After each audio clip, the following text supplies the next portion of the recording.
Je vous fais une partie 2 sur la prise en charge du syndrome de l'intestin irritable pour lequel j'ai fait le test respiratoire au glucose. Donc en effet, ce test, c'est plutôt pour le SIBO, sachant que le syndrome de l'intestin irritable regroupe vraiment toutes ces dysbioses-là. Le SIBO, qu'est-ce que c'est? C'est une pullulation de bactéries en excès dans l'intestin. Donc ça peut être détecté avec le test respiratoire, puisque ça détecte le méthane et l'hydrogène que rejettent les bactéries. Ça peut être aussi détecté par d'autres analyses que certains laboratoires proposent. Bien sûr, c'est pas remboursé en totalité. Je sais qu'il y a le laboratoire Barbier.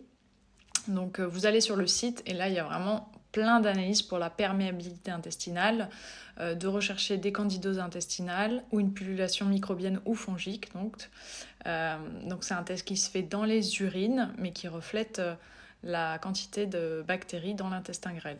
Vous avez aussi le CoproScreen qui est une analyse assez complète des selles sur 24 heures qui permet de révéler plein d'anomalies.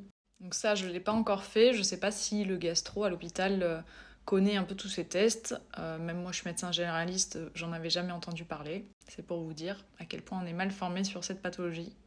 Après, les symptômes du SIBO, c'est un peu comme...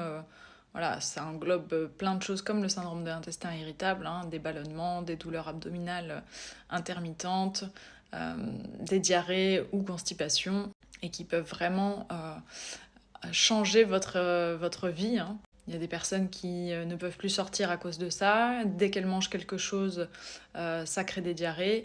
Moi, j'avais fait une fibro qui ne révélait rien. Je n'ai pas fait de coloscopie encore. Il faudrait le faire quand même dans le bilan pour voir s'il n'y a pas une colite éosinophile avant.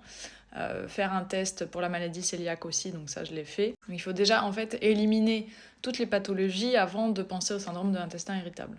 Alors, dans une autre partie, je vous expliquerai un peu les traitements qu'on peut envisager dans ce cas-là.